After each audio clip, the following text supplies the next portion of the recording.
Memories keep me together. Gotta fight till the end, no pressure, no pressure. And I find it hard to say no to the ones who want something better, the ones who never say never. Will you be my pleasure?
Good evening, ladies and gentlemen. Welcome to what is now the 8th round here at FRL for the 100% series on a Saturday at a very, very flowy track. And personally, one of my favourite tracks on the F1 calendar is Saudi Arabia, as we do see. It's actually quite a full grid here tonight. I think there was one available space left. There is 20 drivers here for tonight's race, which is probably one of the more full grids we've had since the start of the season here.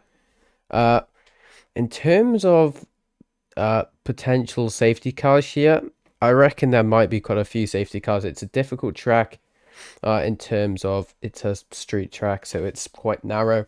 In terms of corners, though, it's quite easy. There is a few corners, though, that you do have to take quite close to the wall, which can lead in catastrophe at times. But as we do go on now for one-shot qualifying for the first time, but we do see it's a wet race. It was supposed to be a sunny race here, but now being another wet race does mean this is going to be quite interesting. I'm not sure if that is going to be something that is changed, because we've had this before. So I'm not going to say we are on a wet track just yet, but I am going to keep the Discord open just in case. But it is going to be interesting though, because it does seem it is going to be the intention here as we do go on board for one-shot qualifying now, as we do actually see already, we do see a new driver on the grid here, Brixie, taking over the Ferrari seat of, I think it's not our 1980s Wildcat, it's a new teammate of him, who, as we do see, there has to be a replacement here for tonight, as we do see losing a lot of time for him. They're going into the first corner as Nick F1 already being disqualified for going the wrong way on track, which is the first person to not be able to set a time just yet. We do see everyone's being on the inter tyres here, as we do still be on board with Brixie going into the end of sector 1 now. It does seem he's struggling on those curbs as well, and that's going to be an invalid lap time for him, and that's going to be him out of the session. They're going back on board with Pole here, as we do see Gandis F1. He's been in this position as before, as we did see last race. We did see him in one-shot qualifying. He was able to make it onto pole until the final few corners of sector 3, where he unfortunately messed up and had to start from the back of the grid, which wasn't the greatest for him, as we do see him approaching the end of sector 2 now. He does get very, very close to the wall. In fact, I think he did actually hit the wall a tiny bit there, going on the exit there of turn 8, I believe it is, as we do see the graphics do seem quite nice here tonight. As I love this circuit, to be honest. It might be one of my favorites. We do see now Gandis, it has got quite a clear advantage at the moment, as you can see on the live timing boards. As we do see again, Brian being disqualified from the session, wrong way, so that's a third retirement from the session here. So that is going to be quite a few people starting from the back of the grid. Sometimes that can be classed as a blessing here, but if it is going to be a wet race like it seems to be here tonight, it is going to be a difficult track condition to keep up with, as we do see Gandis doing a 136.4 for the best lap time, as a Don Foverton also getting disqualified. So nearly a fifth of the grid already being disqualified from the session. That you see there is a wide variety of pace here in this lobby, as we did just see. So do you go on board now as Gandis, who is the current leader from one-shot qualifying, as we do see now going onto the timing board. Gandis with a 136.4 followed that, but quite a big gap actually to P2, which is a 136.8, but it isn't as big as we do see to P3. Cryoplex with a 138.1, and then the lowest time we've seen here today does seem to be about an 8-second by Swinney, which is a 144.5. So there is quite a big gap. This is probably because not many people have actually practiced in the wet conditions compared to the dry, because I think this was supposed to be a dry track compared to what I was thinking earlier. But now seeing it's wet, if this is going to stay the same for the race, that is something we'll have to find out in the next coming minute or so.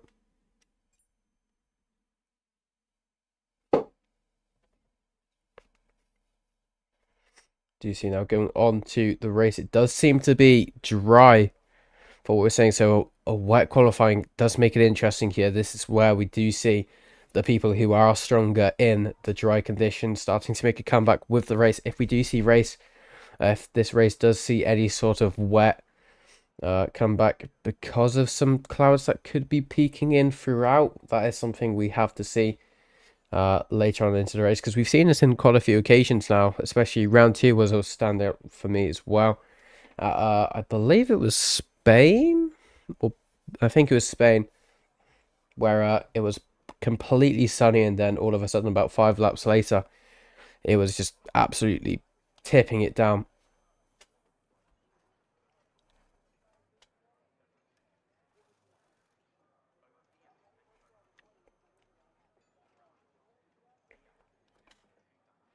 Just wait for people to get on. As we do go on the race director tab to see who's taking which tires. Everyone seems to be on the medium and soft tires, one person being on those hard tires, which is something that you don't see too much of, but there is going to be a running theme of this race. If there is going to be a safety car, which I have quite high hopes there might be one, it is going to cause some of those pit strategies to be completely wiped out. We have had a race before where we've had no safety car, I believe, but we've had a race before where we've had the maximum limit of safety cars.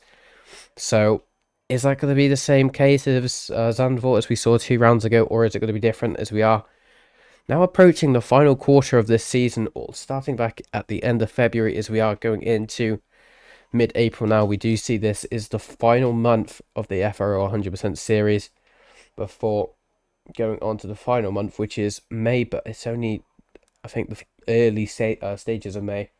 So this is the actual final month of the series, and I think there's only 3 rounds left after this one. I believe, or is it 4? I think it might be 4, because I think next round might be Canada, as we can actually see what the next one is as we go on board. So you see, no, the next one is going to be round 9, 20th of April at Silverstone, followed then by Hungary in Budapest on the 27th of April, which is known as the Hungaroring, and then the 4th of May in the Red Bull Ring, followed then by the final round at Barcelona on the 11th of May. As we do now get ready to go green, as we do see 5 lights now being appeared, as we do see now waiting for other drivers to go, as we do see now there is green lights here for round 8 at Saudi Arabia for the FRL 100% series, as we go on board with the leader currently, as we do see Bids being able to take the lead completely instantly with those soft tyres. As we go further back, we do see there's going to be a few position changes already, as we don't see there is any sort of movement in terms of positions just yet. Well, no major position changes, but we do see Bids being able to already take quite a big gap going into the first few corners. Same with Gandis, who was original pole sitter, so there was definitely a lack in reaction there by Gandis. As we do see there is a caution going into sector 1, so I assume that is going to be something that might be recovered. Yes, it does seem to just be a spin of some sort, but we do see it's going to be a free stop strategy if all goes to plan, as we go on board them with the car who's currently battling for position, was battling for position, but it seems to have cleared up from then. Going further down into the grid now, we go on board with 1980s Wildcat and Brooksy, both currently in P12 and 13. Got to have to try strategize a bit here as we go further down, as we do see a side-by-side moment here, as it does seem now Leah MCL 16, a car we haven't seen this season just yet, currently in P14, trying to get P15 now, trying to get past Darren Miles, the fellow Welshie in the Williams. Going further back then as well, do you see now Nick F1 going for the inside line, going into the final few corners. So he is going to be able to have the inside line on this very sharp angled corner before the start finish straight, as we do see in the next lap or so we will see DRS being deployed, which will cause quite the advantage in some of these drivers. But Nick F1 just being able to nearly just get by there, as we do now see going back on board with the leader Bids 05 currently in P1, still a 6-10 gap for his name, so he is definitely improving quite a bit going through sector 1, but it does seem the advantage point for Gandis does seem to be a part of sector 2, and that's something we need to be very careful about going into turn 5, I believe that is how steep that corner actually is in terms of the angle, and how the runoff treats you to almost get you a track cut. And track cuts here is a 3-second time penalty. We haven't seen any just yet, but I'm not going to jinx anything just yet, but there is a bit of a battle going on once again, as we do see Joshua is getting very, very loose going into sector, in the end of sector 2, sector 3. We're trying to get past Cryoplax. Yeah, we're currently the top running Alpine driver, currently in P3, going into lap 2. He's being able to catch up a tiny bit, but it doesn't seem the slipstream is going to be strong enough just yet. He will be using probably a tiny bit of his ERS, but he needs to be quite strategic about how he uses this during the race, as it does seem he gains a bit of time going to the end of the back straight now as he comes towards the start finish line. This is when we do see ERS and DRS will come into play, as we do see Mean Man Moody being disconnected from the lobby, so the first retirement of the session. DRS now enabled by race control. This is going to be quite an advantage point here for Josh Rose to try and get past Cryplex onto the DRS zones, and he is also probably going to be using a bit of that ERS, but it doesn't seem he is actually using too much of it. It seems to be trying to harvest as much as he can, but we do see on board with Cryplex as well, he is using quite a significant chunk of his ERS at the moment, Already going on to the third lap of the race. This is Waze just trying to pull away to try maintain a bit of a gap. So it does seem he goes very, very wide though. And that is going to be another track cut for Kryplax, the Alpine driver. Now it does seem he's going to be able to get by, as we do see a 3-second time penalty there for Di Miles for multiple track warnings. As we do see there's the first safety car of the race. Lap 3 here, I'm assuming that might have been there for Di Miles. He seems to be out already after hitting the wall, and everyone's going to start queuing up with each other to form the first safety car of the race. Now, a bit of context. I said I wanted safety cars during this race, and safety cars does make a bit more of an interesting race because it obviously brings the pack back together. But on a track like this, drivers just don't want the safety car. Well, in general, safety cars just make it a tiny bit more difficult for the drivers, but Mean Man Moody is going to be quite happy that that has been a safety car, which he is going to be able to catch back into the field.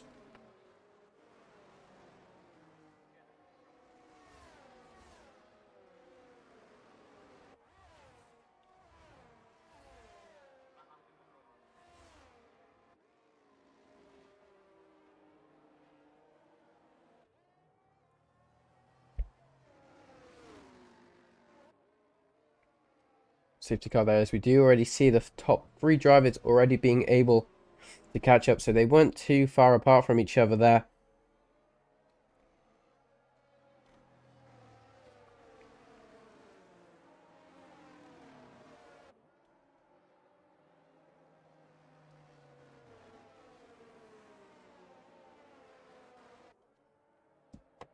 Safety car not going to be coming in until probably about lap 6-7ish here.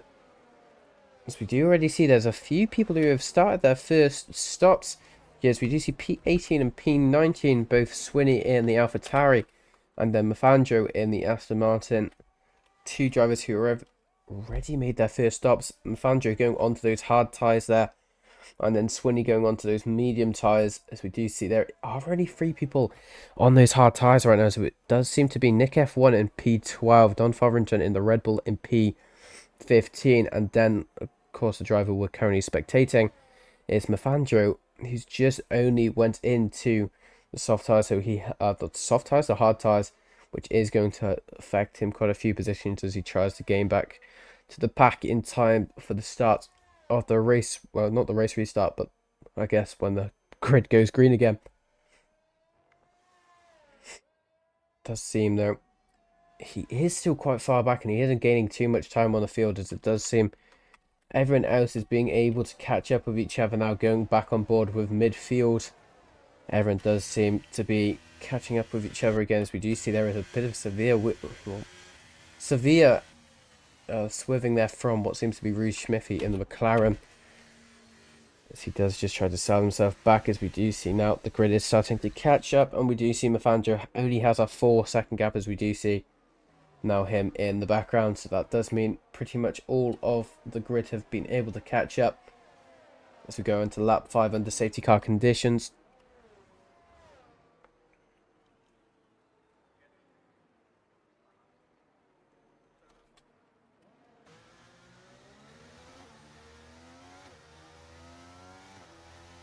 In terms of penalties so far, we can see that there's only 2 people with penalties so far, and that does seem to be Brown and P13 in the Haas with a 3-second time penalty for track limits, and then we do see Mean Man Moody with a 5-second penalty, which I assume is speeding in the pit lane. So that is the current penalty. So not too many penalties so far going into the 5th lap of this race now.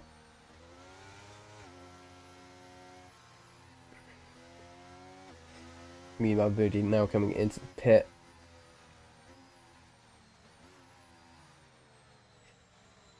Penalties are served in the pit lane during your stop, unless it's a drive-through where you have to do an extra stop. Drive-throughs are only given, I believe, in this game if you speed under safety car conditions and if you speed severely in the pit lane, and I think that's the only 2 ways you can get a drive-through in this game. the rest severe penalties would have been disqualifications for anything that is anything a bit more on the controversial side, to say the least.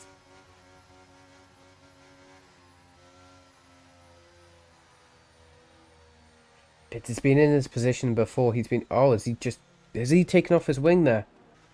Has he taken off his wing there as he goes very, very wide into the wall there? It does seem his wing is intact. He needs to be very careful of what he just did there. Just almost losing attention and just going straight into the wall and nearly taking off his wing plate on the right side of his wing. So I'm assuming the safety car won't be coming in this lap, and it will be coming in the next lap or so. Safety car in this lap. I take it all back, as we do see now Bids is going to take his multiple safety car procedure start up once again. Can he catch Afghan this F-guard? As we have seen this before, as it does seem Bids takes it very wide and almost understeers there. Oversteers, as it does seem he goes already taking the pack and does caught and not really catches anyone off guard. Gandis having a bit of a gap for himself, but going back into the field though, we do see now Cryplex under a lot of pressure there from Josh Rose behind him as he tries to get past him at any given opportunity. It's not going to work for him just yet as he just stays behind, but we do go further down the grid and we do see there are going to be quite a few cars going with each other, as we do see there it's a bit of pressure from what seems to be the Alfa Romeo, which is all over the rear, and he's going to have a bit of dirty air as well. This is something that you have to take in mind with this track. It's a very aero reliant track, so especially sector 1 especially, and a few corners going into sector 2 and 3 are all very aero reliant corners. There's no really slow corners here. This is probably classed as a slow corner, but it's really not that slow, as we do see there is a bit of a drop off in terms of pace now between them both. As we do go back, as we do see there's going to be a side by side between them both. Don Fotherington also trying to get past at any given opportunity, but we do see Leah is able to get past for now, but can we see if he's been able to? But it does seem now, because of that aggression between two of the drivers of Don Fotherington and Leah, it's actually caused Don Fotherington to lose the 2 positions to Swinney and Mafandro. Now going into P14 5th, and him going down to P16, losing 2 positions from one battle there. As we do see now the biggest loser in terms of position so far seems to be Jackie Gabbana in the McLaren, with losing 12 positions, but we do see now the current biggest winner does seem to be Nick F1, who has been able to gain 8 positions since the start. Can he make it 11? Yeah, can he make it 9 going into this next corner? Is he going to be able to do it? Yes, he is.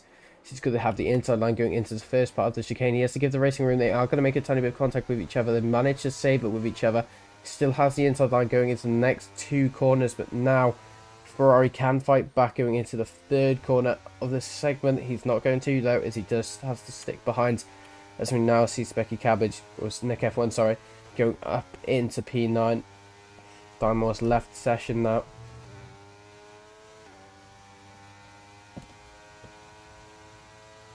A battle for the... Hang on, we do go back there. So I'm not sure who that was actually. That was going to be these 2 drivers still battling at it, as we do see there's probably a tiny bit of contact between both of them there. Brooksy going back up into P9 in terms of retaliation there, as he does seem there might have been a tiny bit of contact between them both. Nick F1 though seems to be struggling with a lot of oversteer with his Williams, as now we've just seen how much of a gap Brooksy's been able to make in a few corners of a mistake that Nick F1 might be struggling with tire rage. But on those hard tires, you're not going to be getting any tire rage for at least 40 odd laps, so I'm not sure what's happening, if it's a setup issue or if it is just a confidence issue. But he was able to overtake him, Nick F1, previously, as it does seem now we don't have any sort of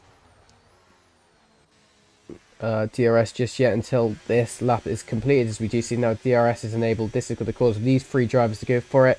So we do see now it does seem the Williams going back on it for Brooksy, and Brooksy's going to lose 2 positions here because of this DRS. But no, it does seem that Brand resists, as they're going to go side by side once again. They're going to battle too hard, and this is going to lose Brooksy the positions. That's actually going to be a tiny bit of contact there between Brands and Brooksy, and is that going to be a damaged wing for Brand? I don't think it is, and he's been able to catch up still with the 2 cars of the Ferraris and the Williams. But now the amount of times that Nick F1 and Brooksy were battling together, it's actually been able to maintain a tiny bit of a gap, as we do see there's an unsettlement of the car on the apex there from Brooksy in the Ferrari, which does cause him to go off track a tiny bit, and that does cause Brand to go up into P10 and Brooksy into P11. But now we will have to see if Nick F1 can hold off Bran for this long, because it does seem going on to lap 8 now.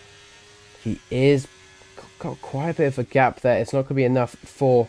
Actually, yes, it is going to be enough for DRS. It's a 1.3 second gap at the moment.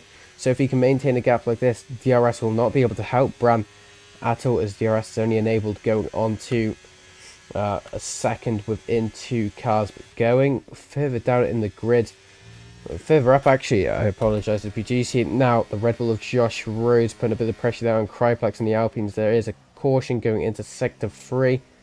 Not sure if it's going to be a safety car. It doesn't seem to be, as the cars are still speeding. As we do see now, they're going to go side by side here.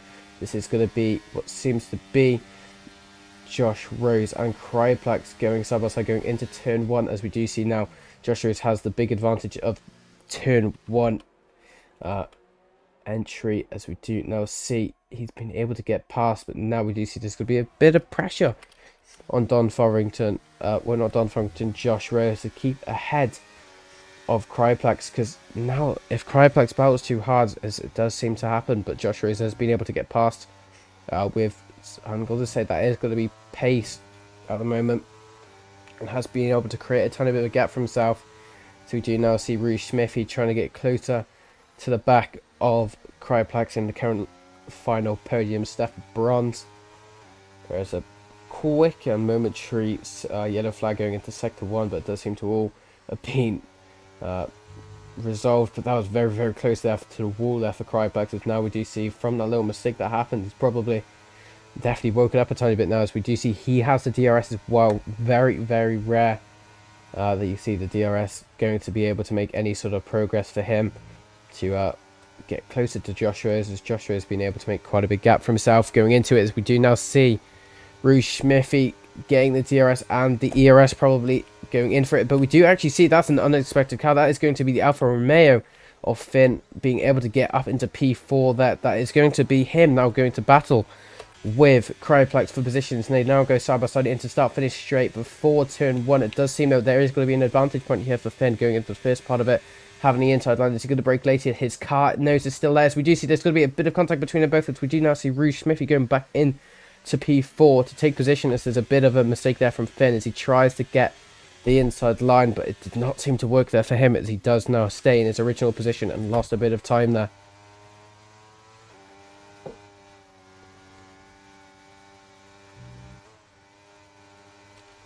P11 though, getting closer. This is Swinney versus Brixie. Brixie, who's not had the greatest start of race, I don't think, for him, as he's lost a few positions in this same sector actually with that. Oh, that was very, very close to the wall there for Brooksy going into turn 4.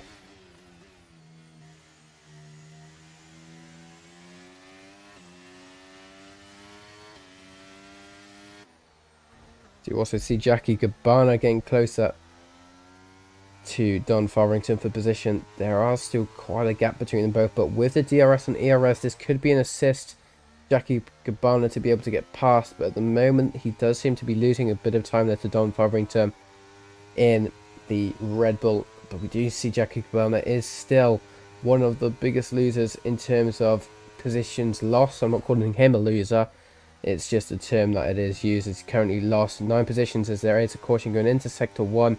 The cars haven't slowed down yet, so I'm assuming there is no safety car inbound as the Cryplex goes down to position 4. So we get on board with what's happened there. I'm assuming that's under DRS advantage point there for Rouge Smithy, and it does seem now Cryplex and Finn are going to go back it once again. It seems there's going to be a big contact between both of them, and that is going to cause Cryplex to lose a lot of momentum, and that's going to be able to get Cryplex into position 4 for the time being, and Cryplex down into P5 now under pressure from his teammate or Specky Cabbage behind him, who we haven't seen that much during this race so far, as he's trying to climb back in the order. He's currently in his neutral starting position at the moment, not being able to gain or lose any positions. But we do see Bids though. I'm assuming Bids has just pitted for tyres in the last 2 laps, as he goes down now into P17 from the lead of this race, as we will see a few of the top runners in the soft tyres having to do that in the next 10 laps or so.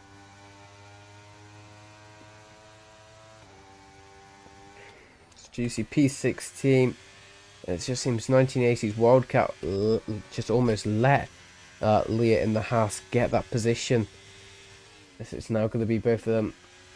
They're not even going to be battling that hard unless that is a strategic turn that from 1980s World Cup to try to preserve his tyres and try to just get the DRS going onto the aim and back straight here. At the moment, it doesn't seem he has the DRS. There we go. Now he has the DRS going on to the final few corners there of Sector 2 as we do see 1980s World Cup. Unfortunately, get a 3-second time penalty for track. What limits there as we do see now Jackie Cabana being able to get past Don Fotherington before the final corner. Can Don Fotherington retaliate going into start finish straight with the DRS? At the moment, it's not going to be able to. We do see the DRS marker in the next following moments, as it does seem now he's going to have the DRS. He's going to fly past him before turn 1. He gets the position, retake him back, taking P13 from Jackie Cabana, but there is a bit of a mistake there from Don Fotherington. They're going to be going side by side once again, going into turn 2. He's going to brake later, has the inside line, so it's all of his advantages here going into these corners that we do see. Now there's going to be a spin there from the McLaren of Jackie Cabana, manages to save it as he's in the slow traffic there and loses the position to Leah as well, who just gets a free position. But that was very close. So there's actually going to be again another oversteer moment there from the McLaren of Jackie Cabana. Has he lost his front wing? No, he is not. He is being able to continue this race, but I'm thinking his tyres are going to be quite overheated, which is going to make it quite unmanageable to drive. As you can see, he's quite hesitant on the throttle, if you could hear, which is going to make it a bit difficult for him going into quite a few of these corners, especially this one here, as we do see Sector 2. Caution here. It doesn't seem to be a safety car. Yes, it does. Is it a safety? I can't tell. No, it's not a safety car. Going on to lap 12, as we do see now Finn trying to get the move back done on Rue Smith. This has been happening for quite a few laps now, as we do see both of them having the DRS. We do see Rue Smith again the DRS from Spicky Cabbage, but they're both not going to be able to gain on each other, and the gap maintains the same almost, as we do see Finn getting a bit of a mistake going into turn 1, and that is going to cause now Rue Smithy to get quite a bit of a time there on Finn.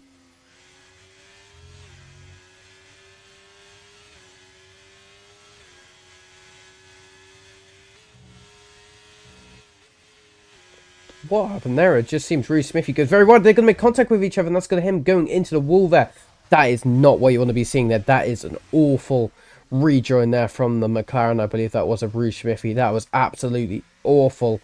I do not think Finn is going to be very happy after this race. That was probably one of the worst rejoins I think I've ever seen in my life.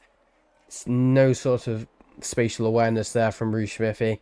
Causes Finn to go into the wall, losing his front, pretty much all of his front wing completely, and that's going to cause a safety car to be deployed, and that's going to cause now Finn to lose quite a few positions, and almost probably you could say his race almost over, having to replace, he can use his time to replace his older soft tyres, but he's going to have to lose another 30 seconds to try get his front wing replaced. So that's one thing to see, as you can see how much he is struggling there in the aero relying corners.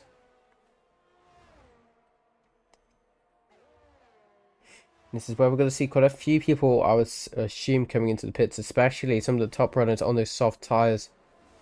P1, P2, P4, P5 and P6. Well, not P6, what was P5 and now P8. All got to come into the pit. It does seem pretty much half the grid already going into the pits, as it's going to be quite a gridlock going into the pit. That's going to lose quite a bit of time on each other, and the people who doesn't have to go into the pits, that's going to cause them quite a time advantage there. Is there going to be any double stacks going to happen going into this? I assume there probably is, as we go on board with the Alfa Romeo, who has to get his wing changed, and he's also going to take this moment to take his tyres, as well as that wing's going to just lose him so much time there. Mafandro saying, I'm going to do a quick rewind on that rejoin. Yeah, that rewind was, yeah, that was going to be something that's going to be let's say a bit controversial in the Discord chat later, as we do see that. Unfortunately, I think there was Brand getting a 5, was it? No, that was, I think it's Mean Man Moody getting a 5-second penalty for speeding in the pit lane there. So we now see this safety car go until at least lap 17, maybe longer, maybe less, depending on how long it takes for the grid to catch up with each other. So that is what the safety car really is. Good to see you there, Mafandro. Good luck on your race. Currently in P2, not too shabby, mate.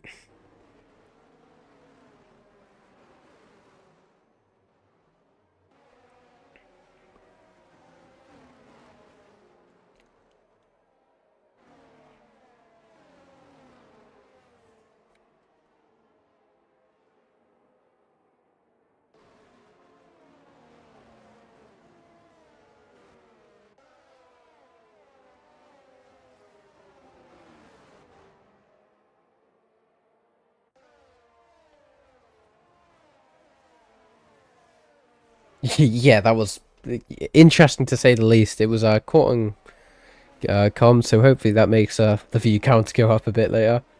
But yeah, good luck for the rest of your race. I know you usually have this on in the background, and I know you're currently using this time to, I assume, not... Oh, you are actually driving, so it's not your ghost driving at the moment. I assume you're probably on your phone or something. Otherwise, you are a talented person to be able to use your keyboard and drive at the same time. Get closer to the quarter mark of this race now. Well, we've actually completed the quarter mark of this race. We're getting closer to the... I'm trying to think of fractions, but fractions is not my strong point. Well, we're getting closer to the halfway mark of the race. Let's say that 10 laps until halfway. Jackie Cabana getting a 5-second penalty for speeding in the pit lanes. 5-second penalties on F1 is quite severe, as we have seen Finn actually leaving the session. Now that is going to be a disconnect. Luckily he can rejoin. Do you see now half the grid being able to catch up with each other? But yeah, going back on with penalties, a 5-second penalty can be quite severe on F1, because obviously the grid is always quite close together, even if the pace is quite different, because of obviously the safety cars that you can get. The visual safety cars all cause the pack to just bunch up again, and we have seen people being affected in terms of grid positions before because of time penalties, and it does some it hurts for people to lose positions under penalties, but that is something that happens. And some of the penalties can be quite strict, some of them can be quite what's the word, what's the opposite of strict? Easy, shall we say? Light-hearted. Well, no, light-hearted's the wrong. Yeah, light-hearted. Yeah, it's fine. Bid's rejoined the session as well. He has a disconnect, which is Mafandra's teammate coming in P14, having quite an unfortunate start of the race. Well, he was actually doing quite well at the start of his race, being able to take P1, and then he was in P1 for quite some time, but he pitted at the wrong time, should we say, and he pitted, I think it was 2 laps before a safety car occurred, and he's lost quite a bit of time there to the rest of the field. But hopefully he can use the safety car to the advantage, to his advantage, and being able to go for it as well. As we do see, this is going to be the end of the safety car, as we do see the race control saying the safety car does coming in this lap, as we do now see Gandis in front of him, starting his first safety car restart of the race, followed closely by Mafandro, as we'll go on board with Mafandro for the start to see if Gandis can actually catch Mafandro and the rest of the pack off guard, or is he going to be a bit more fair? So it does seem he goes very, very early, going into the final corner as he goes just then, as we do see him now taking quite a big chunk out of Mafandro there, and he's going to be able to get a 5, 6, nearly 7/10 gap between him and P2. That's probably one of the best rejoins I've seen ever. It does seem going back, as we do see now McLaren under a bit of pressure there from Mafandro, and Mafandro losing the position, unfortunately, going into T1, as now they are quite separated and isolated with each other. But we do see now Gandis trying to just put his foot down, trying to make a bit of a gap for himself between him and Rouge, currently in P2. Obviously there is going to be no DRS on this lap, but there will be DRS on the next lap, as there is a sector 1 caution, as I'm assuming that is going to be a retirement from the session, as I think that was William Talbot who left the session. I'm not sure. So seeing now the biggest loser at the moment, unfortunately, in terms of positions, currently Jackie Cabana in P18, as his teammate on the other hand in P2, looking to put a little bit of pressure now on Gandis going into the final few corners of sector 2, going into sector 3. he is just going to resist a tiny bit and just take this opportunity to use the DRS when he can. Is he going to just try to stay as close behind him as he can before the start finish straight, so he has no DRS for at least a sector and a half? I think he might be trying to do that, as we do see now going into the final corner. He will have this DRS very, very early, and he has quite a strong slipstream as well, so he'll be able to fly past even before the start finish straight. As we do see now, the slipstream and the DRS has started, but it doesn't seem to be working for him, as there is no DRS this lap. I keep forgetting about that, as we do see the DRS will be enabled this lap. There's going to be no room between both of them. Gandis leaving as much racing room as he can between them both. Smithy now getting the outside line into turn 2. There is going to be a very, very tight squeeze there between them both. You have seen this before as well. I think it was it Kevin Magnussen just left no room with another driver, I believe it was, this year. And it caused him to crash, and I think it was Alex Albon as well. The two drivers were involved in that crash, and that's almost what we saw again there.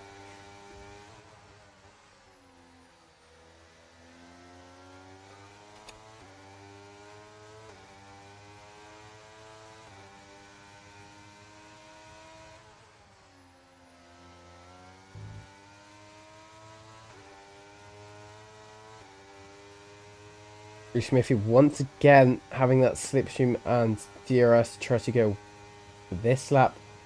So I'm not sure if he's going to do the same strategy as I was just mentioning earlier, but they are looking to try fight for position here.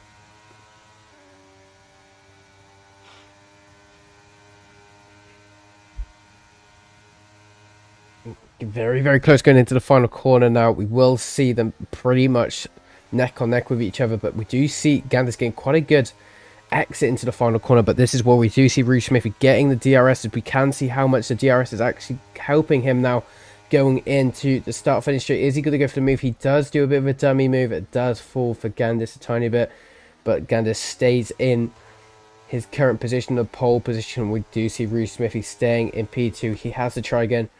Once again, Josh Rose behind now, trying to gain a bit of time. We can't see, well, we can barely see Smithy in the sight of Josh Rose for a bit, but we'll keep, oh, that was very close to the wall there for him, but we will keep that in perspective to see how much time they lose under battling between these two, because battling is the way you gain positions, but you can actually lose positions as well. There's many factors from battling. You can lose positions, because if you spend too long battling, you're just going to lose so much time per lap, and it's just going to be able to, it's going to be an advantage point for, let's say, Josh Rose in this example, to catch up with the with them, to be able to get past and try to go for the position themselves. Obviously, the other obvious one is you could both crash, and that is something we see quite a bit in both F1, just any racing sim really, is just racing incidents, or probably fault incidents. There's so many aspects to it that can be a risk, but DRS does make it a lot easier for the drivers to get past safer, and it does make closer racing, in my opinion. I don't know why people want to get rid of DRS. We now see Smithy going for the inside line, going into turn 1, doesn't even need to use the inside line for his advantage point. He's already passed before the start of turn 1, and he goes into P1. Now he wants to try gain a tiny bit of a gap for himself before the first DRS zone, which is the end of sector 3. As we do see him getting very close to the wall going into sector 1. He is able to make quite a big gap for himself going into that, but going further down, we do see now P8, which is Nick F1 trying to make some moves on Bids, but Bids has made quite a redemption arc since we saw him last at the safety car rejoin about 3 laps ago, as he's now been able to go up into P7 since his pit stop scandal, and he is getting closer to the top of the grid. Can he get to the front row before the end of this race, or is there going to be another scandal that could potentially happen? Anything can happen, and I've said this before, and I'll say it again, it's so unpredictable when you're in this style of the races. We do see Bids going very wide there. That is going to probably be a penalty there for him. He's already got a penalty there. For what we are going to see is going to be a track limit warning, so that is going to be a 9-day difference, especially with his pace. It's going to be very close between drivers when he gets further and further up, and he's just going to be very careful with track limits now, as we do see Brand as well getting a 3-second time penalty for track limits as well. But we do see Bids now all over the back of Finn as he goes for the outside line going into turn 12, I believe it is, as it does seem they've got to squeeze each other. But is this the right decision here from Bids to go for it? He does have the DRS. No, he doesn't. Who had the DRS then? We hear the beep there, but we do see that is going to be what seems to be the House of Neck F1 trying to go for the 3 wide scandal, but it doesn't work as Bids goes up into, well, P6 momentarily, as there's almost retaliation there from Finn as there's a caution in sector 1 and 3. 2 cars off there. Is it going to be a safety car? I do not think it is. Brooksy leaving the session, so that is a DNF there from the driver. If that is a voluntary DNF from himself, or if that is a failure, I'm assuming that is going to be a chosen one. Oh, he chose DNF there because there is no sort of safety car out just yet, and it usually would have been out by now.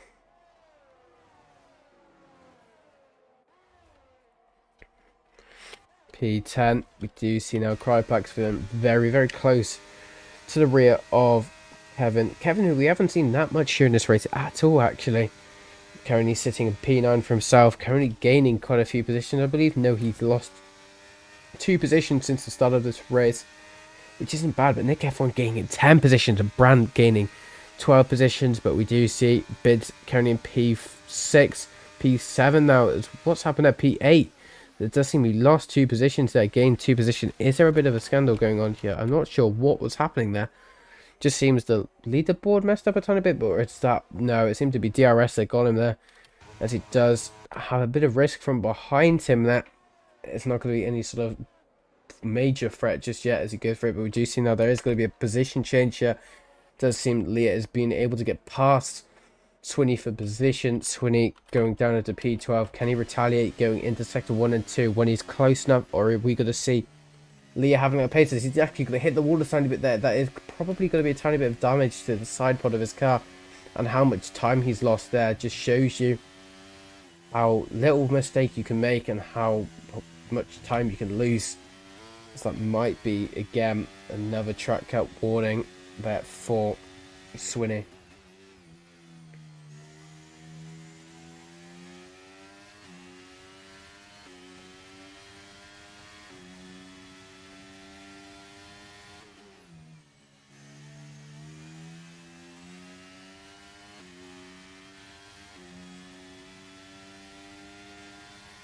Close to the halfway point of this race now.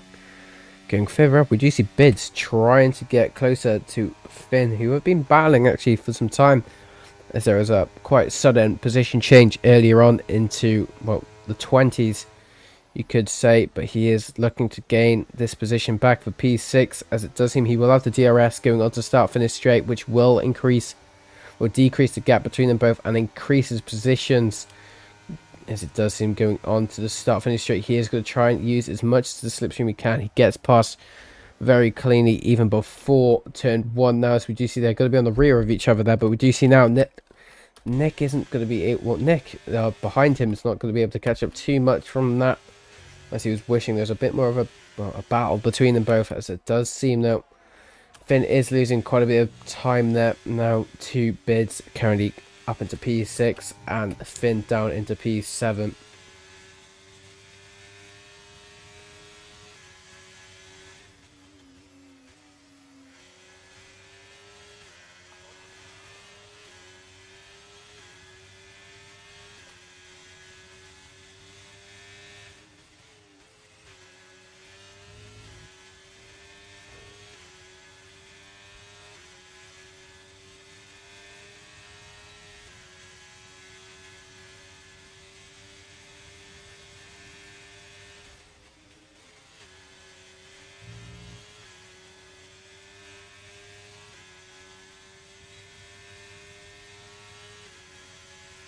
Got to get close again going into the final few corners of the lap. It does seem Finn's able to get past before the final corner, as he is up into P6 once again. But can we see, is there going to be any sort of retaliation here from Bids going on to start finish straight?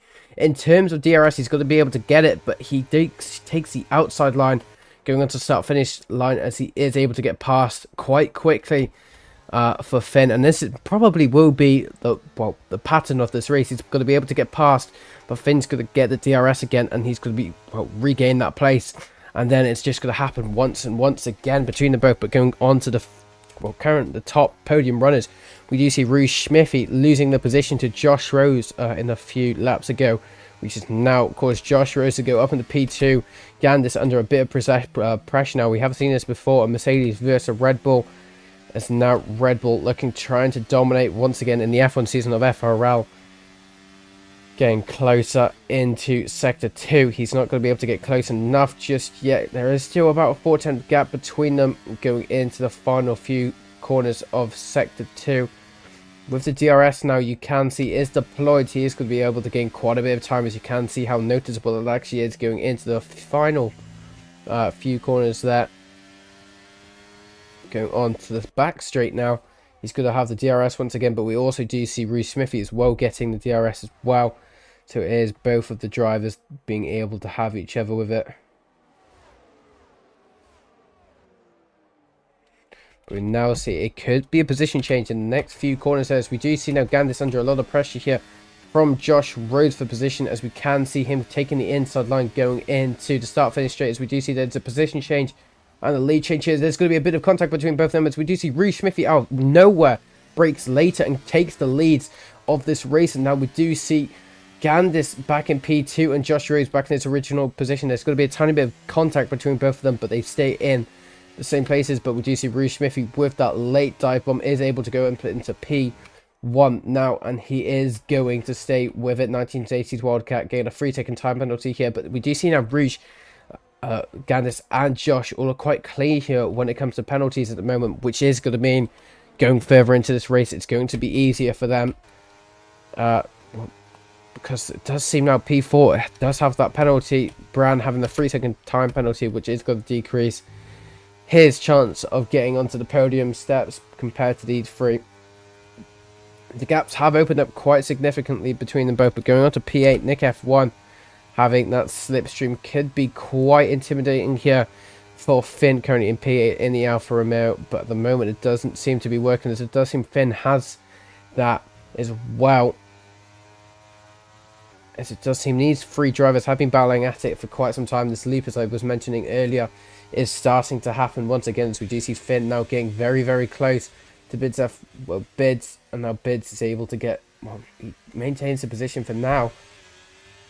But now going on to start finish straight, this is where we see a repeat of history, where we do see Bids, well, defending the inside line when it's not really a point to, as we do see now Finn whizzing past, taking P6 once again in the Alfa Romeo. But we will see if he's able to keep up Bids in the next few sectors or so. When we see the DRS deployment, he will have that same chance that Finn just has.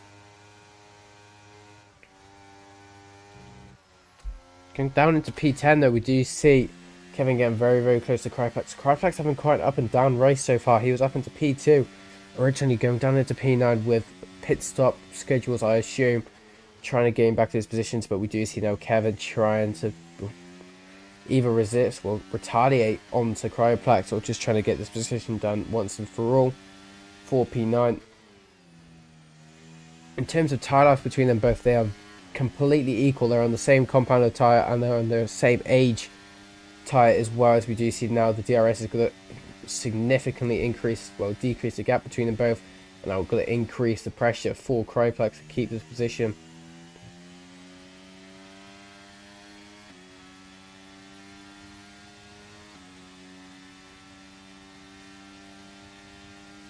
Now going on to the final part of the straight before the ultimate corner, as he does stay ahead for now, Cryoplex, but Cryoplex going to lose this position going on to the start for this straight.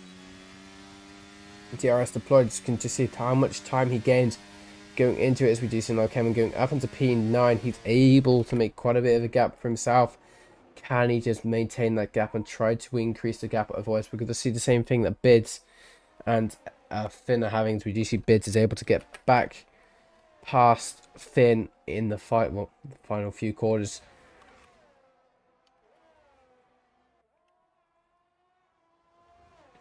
So we have just hit the halfway mark of this race.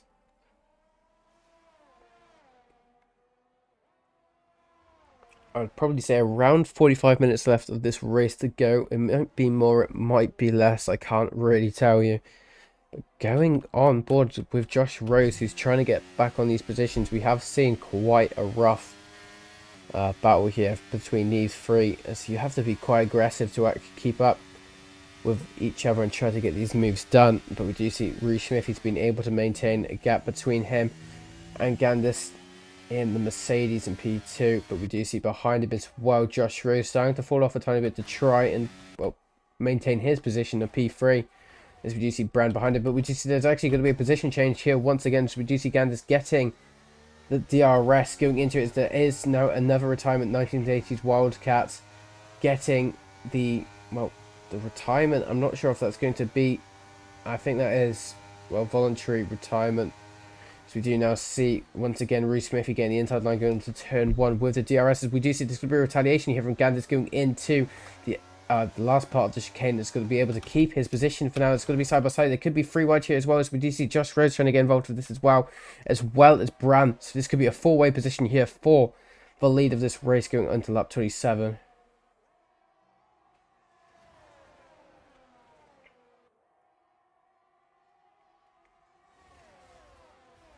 But it has seemed to settle down for now.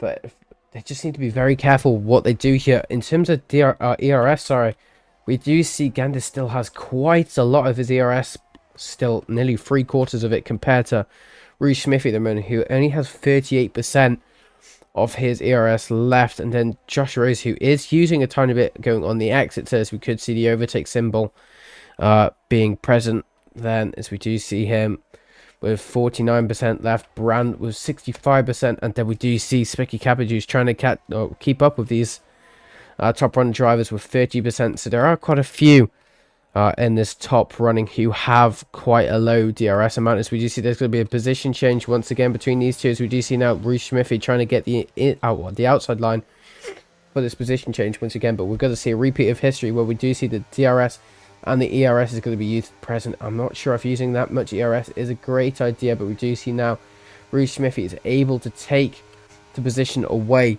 from Gandis once again for the lead of this race. But are we going to see any sort of retaliation once again from Gandis going into the last part of this game? No, we're not. In fact, he loses a tiny bit of time there, as we do see now Gandis using a tiny bit of his ERS overtaking to try maintain and keep this, well, keep P1 if he can.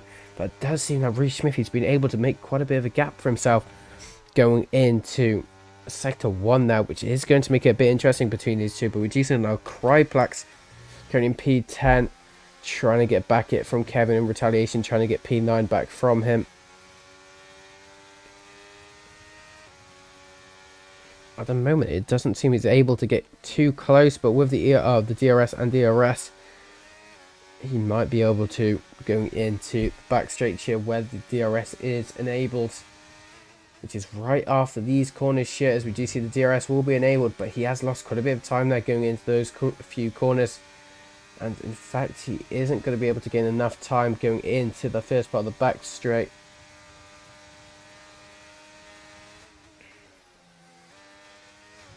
Now the DRS will be re-enabled now-ish, where we see now the green symbol is present. So you see now he's able to gain so much time there and get the position regained without hesitation there.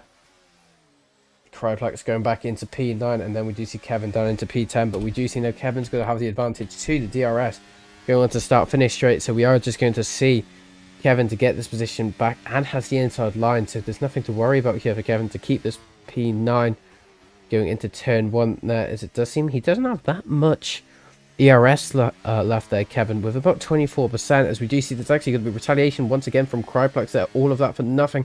So we do see now Cryplax has been able to regain P9. Will that be for the entirety of this lap, or are we going to see Kevin keep up with Cryplax? As we do see he makes a bit of a mistake there and has to coast a lot of that corner, and in fact he is going to be out of DRS range now, as we do see him using the ERS to try and stay in the DRS range, which he is able to do. He has about a 6/10 gap between him and P9 of Cryplax in the Alpine.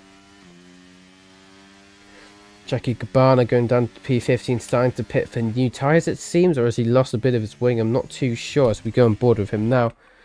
Does seem he does just go for new tyres, it seems.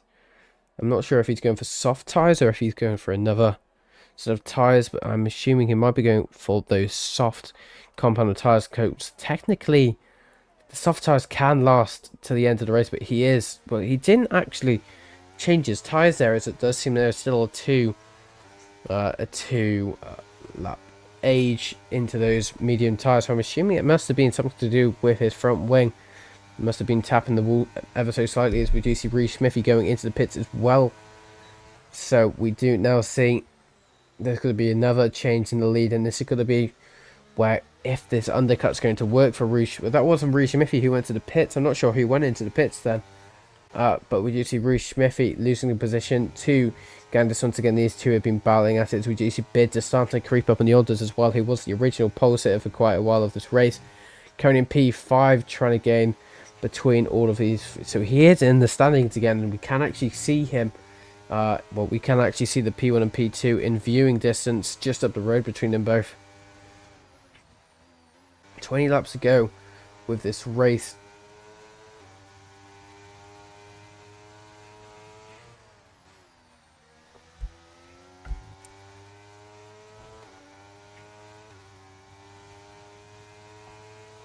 Do you see the P8 is actually starting to gain quite a bit of time, and Cryplex once again, Kevin and Cryplex, who we have seen battling quite a bit throughout the last probably 5 laps or so, as we do see now Kevin's going to be able to get past him with flying colours. As we do see there's almost contact between both of them there, so there's a bit of a swerve, but we do see Kevin going back into the lead of this battle for P7, but we do see Cryplex will have the DRS now going onto the back straight once again, so we're just going to see another regain of the position from Cryplex and retaliation going into the final corner. But we're also going to see this once again with Kevin getting the DRS into the start finish straight. Can he just get that inside line? Though it does seem though Cryplex is going to glue the inside line, but it does seem it's not going to matter, as we do see the DRS is able to just gain him the racing line practically instantly, as we do see P6, P7 and P8, which is actually Gandis going into the pits as well, which is the original leader of this race, going into the pits for trying to undercut, I assume, Rouge on those 17 laps old medium tyres, which isn't that old for medium tyres. It is when the tyres start to make a bit of a toll in terms of performance, but it's still a durable tyre in that stage.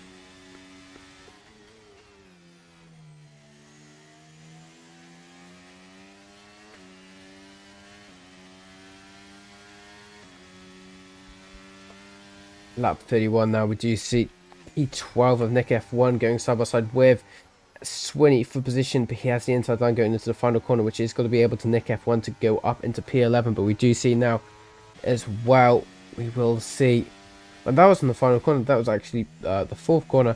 We do see now Swinney going down into P12, but we'll have that DRS. But we see that was a very, very big oversteer moment there from the AlphaTauri driver.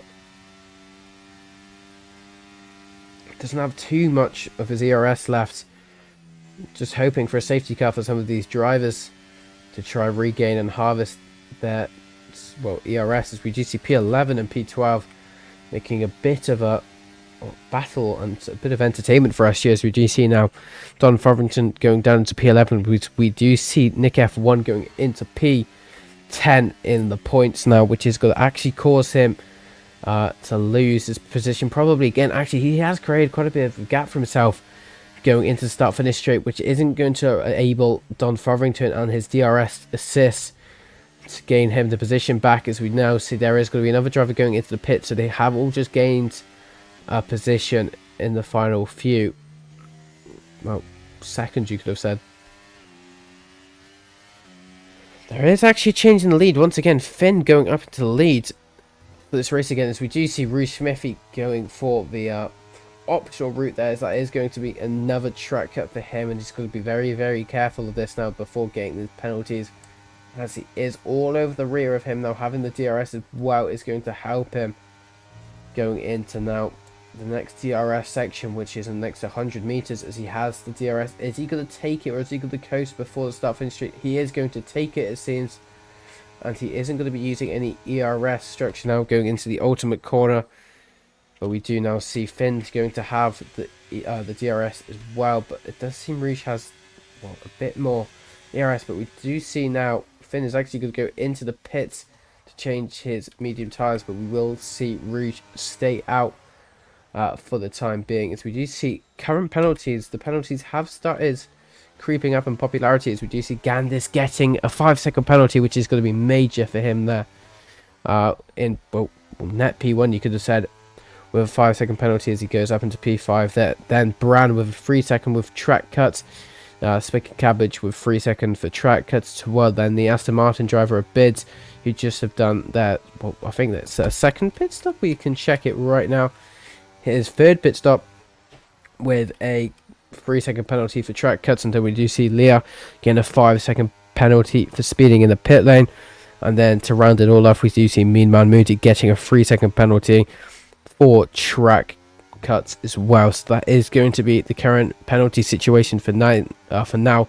I say that Bid's now getting a 3-second time penalty for track cuts as well, so that is going to add up. Now he has 6 seconds. He has the longest penalty within all of the drivers so far.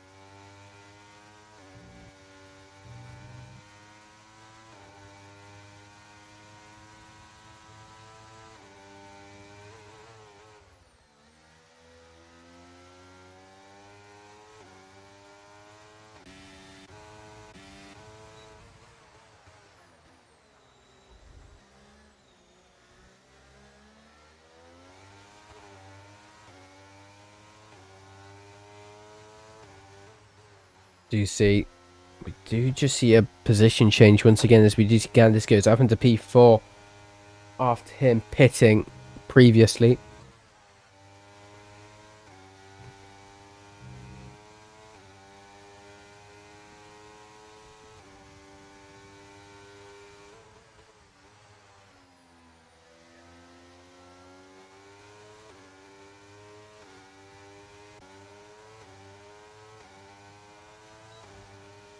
Do you see now we do get Mafandro getting the DRS on Jackie Cabana going into start finish straight. He gets it absolutely instantly.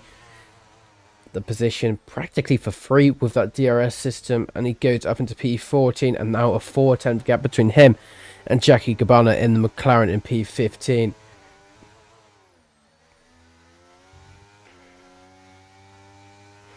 Lap 34, we do see now there's only 16 laps left of this race. Again, closer to the single figures. Do you see now P3 Kevin getting involved with all of this? Well, I'm kind of confused how we got there. But we do see now Gandis as well gain the advantage of DRS. But we do see as well Kevin having the DRS. We do see gains 2 positions in one straight there. Gandis going up into P2 after gaining 2 positions in both. Josh Rose in the Red Bull and Bran in the Haas. But is he under any pressure at all? It does seem he is under a bit of pressure, but we do see Bran is putting a lot more pressure on Josh Rose, which is probably what's on the top of his mind there, Josh Rose. But we do see it is starting to increase a tiny bit going into the final few corners of Sector 1 there. Is there actually going to be a bit of retaliation here from Mafandro, well, from Jackie Cabana on Mafandro here? No, it's not going to be able to be enough just yet, but there is another DRS zone going on to the final corner and going on to start finish straight now, as we do see he gets the DRS and gains instantly so much time and gets back into P14 on Mafandro and the Aston Martin. They actually gain a position as it does seem Leah goes into the pit.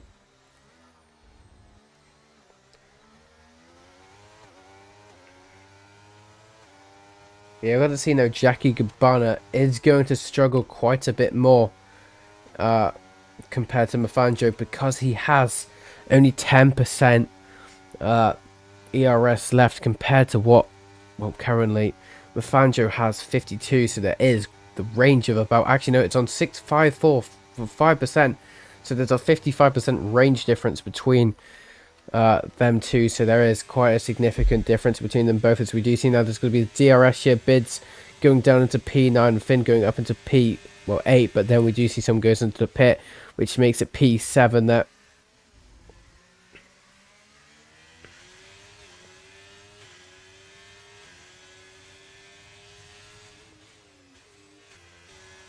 Currently, the battle of the podium and even the lead, we do see there's actually the first lap traffic here, which seems to be that's the Alfa Romeo with what I assume is Mead Mahmoudi.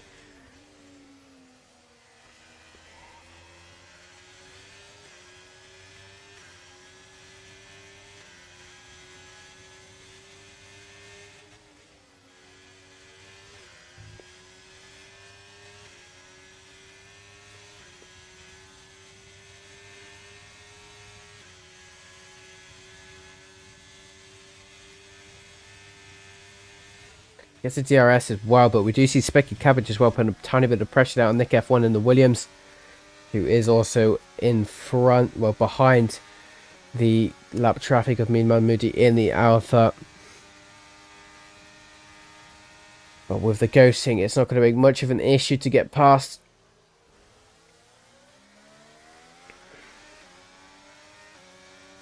It's going to be a change in position once again because of that DRS, as we do see now Brand starting to gap. Again, just because of that DRS, but going down into P5. We do see he's able to make quite a big lunge there on what I assume was Finn there. Goes up to P5 there, Spicky Cabbage, Nick F1 currently in the Williams in P4, Josh Rose in the Red Bull in P3.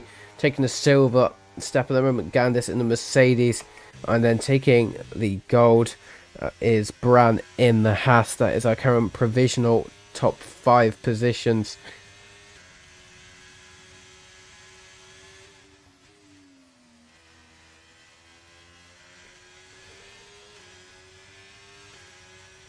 You start seeing some of the battles are starting to be lost here due to people having to start doing their pit stops a bit, but we currently see the biggest winner in positions is currently Brand with 16 positions gained since the start of this race, so practically going from the bottom of this field to the top of it. And then we do see the second in terms of most positions gained is Nick F1 with 14 positions gained, and then it has to be, I think it's Don Fotherington with 8 positions gained. As we do see, there's going to be a safety car here, as it seems Bids is retired from the session. That is going to be a crash, I assume, as that is going to be, well, this is going to throw a huge spanner in the works for the drivers here. So we do see now Brandt is going to do his first safety car. Well, no, he's not. He's going into the pits, so this is going to change absolutely everything. But is everyone going into the pits? It does seem there's going to be a bit of crowding into the pits, yeah. But it does seem practically everyone's going into the pits. There is quite a big gap in between drivers here, but we do see Rhys Smithy is not going to go into the pits, as he has quite fresh tyres there, so that's going to take him instantly into the lead there, and that is going to cause him to start this race under safety car position in P1, where he originally was battling with. As we do see, he has caught up with the safety car now. This is where some of the drivers need to be careful with that very, very cruel penalty of speeding under pit lane conditions. Well, not under pit lane conditions, under safety car conditions, which is a drive-through penalty. And around this track, I believe a drive-through is about 25 to 30 seconds. So it's quite a hefty penalty. That can put you down maybe just a quarter of a lap or so. So it is quite significant.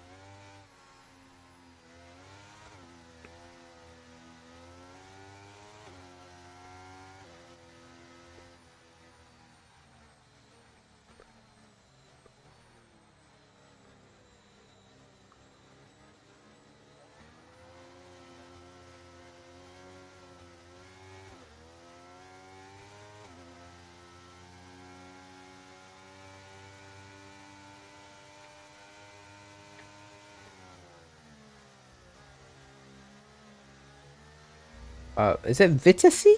Vitasi saying hi, FRL. Welcome on into the stream. You've joined us going into the final 12 laps left of this race. Almost a short race distance left, as we do see there is Bids retiring from the session. Was in P1 originally, going down into P8 and then retiring. So not the greatest of races for him, but Rhys Smithy not going into the pits compared to the rest of the field at the moment, as we do see everyone on the soft tyres not planning to go into the pits for any of these drivers, starting to just recharge their ERS systems. Practically everyone on the 100%, a few people being quite far back in terms of ERS deployment, but that is something just to will be changed very soon, as we do see your Andre Luchisano. I'm assuming you might have, I haven't seen you in the race today, so I'm assuming you're a reserve driver, or unless you're Brooksy, or unless you are in this race and I'm just being extremely blind, which I don't think I am. 39th lap of this race, as we are going to see the safety car condition will take us past the single digits of race distance left. You racing our fantastic BTCC Championship and RF2. Oh, I see. I don't do any of the rFactor 2 commentary. I believe, is that Tom who does it? It might be someone else if I'm wrong. I know he is the admin for the RF2 sides. I am one of the commentators for both ACC and F1 here. I do the F1 100% series, and I also do the ACC Pro-Am series on a Thursday night, starting at Barcelona on this Thursday, so coming up very quick in 5 days or so. Do you see now the safety car won't be coming in this lap, so we go on to the 40th lap under safety car conditions. Do you see everyone has started catching up now? How's the the BTCC Championship been going for you then?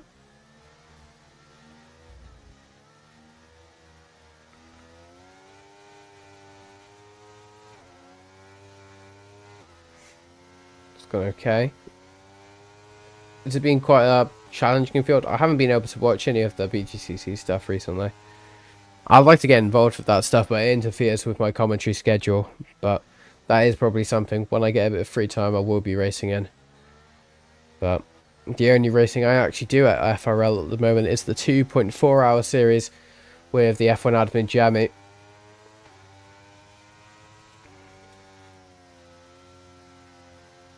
FRO really top, I agree. Goated league.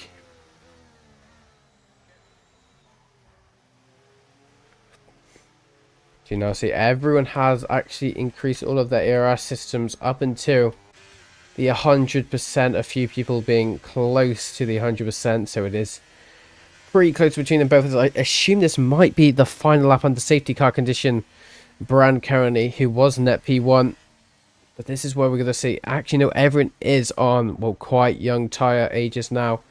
About two, the highest ranging laps will be Rhys Smithy with 4 laps, which isn't too much to be precise. And with only 10 laps left of the race, I don't think it won't make much of a difference. But it's going to be a bit of an advantage for the rest of the field, who have about 2 laps left. 2 laps onto their soft tyres there.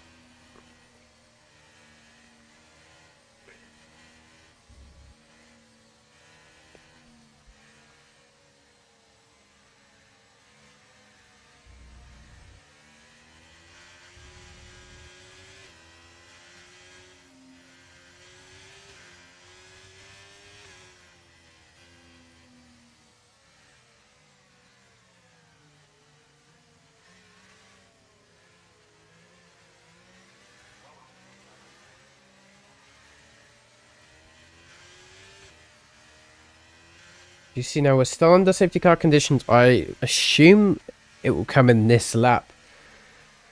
It's currently 10:17 British summer time, so I'm assuming we might be finishing closer to 10:30, which is actually one of the earliest starts, ends to this race I think we've ever had. The latest I think was probably 11:15. There was a bit of technical issues, and then we had a lot of safety cars during that race. So it's been quite clean here.